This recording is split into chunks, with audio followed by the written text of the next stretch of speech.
Hello friends, आप सब लोग अच्छे होंगे। मेरा नाम है पृथ्वी। आप लोगों से कुछ बात करनी थी, कुछ चीज़ों के बारे में आप लोगों को अवेयर करना था।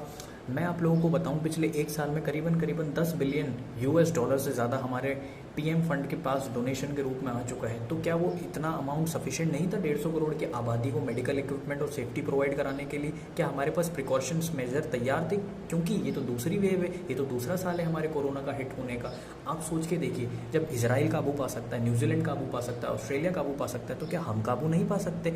आप सिर्फ इतनी सी बात सोचिए कि America, Russia, Israel, France, United Kingdom, इन सब देशों ने ऑक्सीजन भेजी, लेकिन हमारे पास तो वो ऑक्सीजन नहीं पहुंची। क्योंकि मेरे आसपास तो हर कोई आदमी ऑक्सीजन के लिए कोई व्हाट्सएप स्टेटस लगा रहा है, कोई इंस्टाग्राम स्टेटस लगा रहा है। तो अगर वो आम लोगों तक ऑक्सीजन नहीं पहुंच रही तो वो जा कर रही है कुछ प्राइवेट कंपनीज के पास, क्योंकि गवर्नमेंट के पास तो वो जा नहीं रही। क्योंकि अगर गवर्नमेंट के पास जाती तो वो बड़े बड़े न्यूज़पेपर में होर्डिंग लगा के ये नहीं बोलते कि हमारे यहाँ पे हॉस्पिटल फैसिलिटीज़ में ऑक्सीजन अवेलेबल नहीं है। तो आप ज़रा ये सोच के देखिए, क्या ये दुनिया के सबसे बड़े लोकतांत्रिक देश, वर्ल्ड्स बिगेस्ट डेमोक्रेसी नेशन के लिए क्या ये एक लीडरशिप फेलियर नहीं है? आप खुद ये बात सोच के देखिए कि आज की तारीख में हमारे देश में मैनेजमेंट लेवल की वजह से हमारे सिटीजन्स को, हमारी कंट्री के सिटीजन्स को, जो कि हमारा देश है, वहाँ इतनी प्रॉब्लम हो रही है। हम वहाँ अपनी मर्जी से हमारे ही देश में फ्रीली मूव नहीं कर सकते, फ्रीली कहीं जा नहीं सकते, फ्रीली कुछ परचेज नहीं कर सकते। तो क्या आपको नहीं लगता कि हमारी सहने की वजह है जिस वजह से हमें इतना परेशान किया जा रहा है? क्योंकि हमारे सहने के तो क्या ही कहें, हम इंडियंस हैं। पहले हम पोर्चुगीज़ का हमने रूल देखा, फिर फ्रेंच का देखा, फिर ब्रिटिशर्स, फिर मंगोल्स, फिर अफगान्स, फिर मुगल्स वगैरह वगैरह वगैरह वगैरह। और हाँ, हमारे देश में अच्छे लोग, महात्मा गांधी जैसे, जवाहरलाल नेहरू जैसे अच्छे लोग भी थे।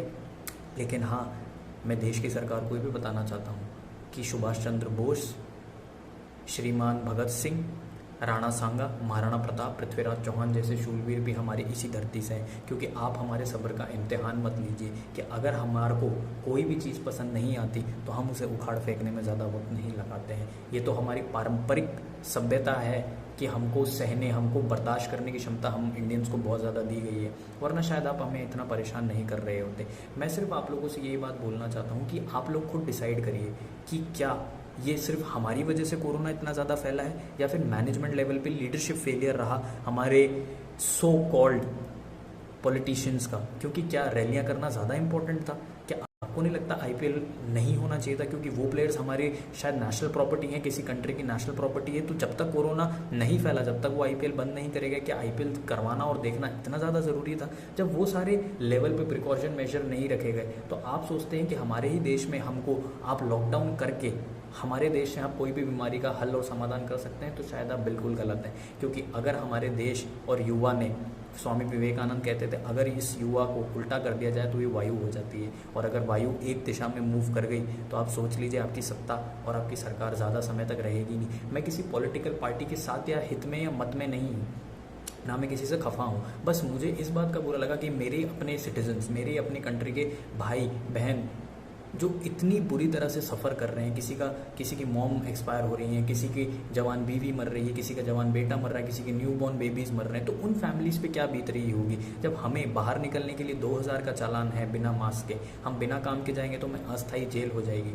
तो क्या आपको नहीं लगता कि उन गवर्नमेंट हॉस्पिटल्स को रिस्पॉन्सिबल होना चाहिए, गवर्नमेंट को, जिनमें ऑक्सीजन नहीं है, जिनमें वेंटिलेटर्स नहीं है, जो अपने सिटीज़न को एडमिशन लेने से मना कर रहे हैं? Can you imagine? हमारे ही देश में हमारा उपचार करने से हमें मना कर दिया जा रहा है। तो क्या आप सोच के देखिए कि क्या एक टोटल लीडरशिप फेलियर है? सवाल मैंने आपसे पूछा है, आप मुझे बताइए। अगर आपको वीडियो अच्छा लगे तो उसको आगे से ज़्यादा शेयर करें और लोगों को अवेयर करें कि आखिर इतना सारा फंड आया हुआ जाता कहाँ है? क्योंकि वो हमारे और आपके डेवलपमेंट में तो लगता नहीं है। क्योंकि अगर मैं बात करूं 10 बिलियन यूएस डॉलर की, तो अगर 150 करोड़ में इंडिविजुअली बांटे जाएं तो करीबन 5,000 रुपये पर पर्सन आता है। और अगर Shri so called prime minister हमारे यहाँ पे ये मेडिकल फैसिलिटी प्रोवाइड नहीं करा पा रहे हैं, तो आप सोच के देखिए, डिफरेंट आइडियाज़ हमारे पास है, तो क्या उनके पास नहीं है डिफरेंट आइडिया कोविड से हमें प्रिवेंट करने के? और अगर हमें ही अनुशासन में रह के करना है तो फिर हमारे लिए लॉकडाउन किस बात का? तो आपसे मेरी राय है, क्या लॉकडाउन सही रास्ता है या लॉकडाउन गलत रास्ता है? क्या कोविड हमारी वजह से फैला है या कोविड मैनेजमेंट फेलियर से फैला है? अच्छा लगे तो वीडियो को शेयर ज़रूर करें।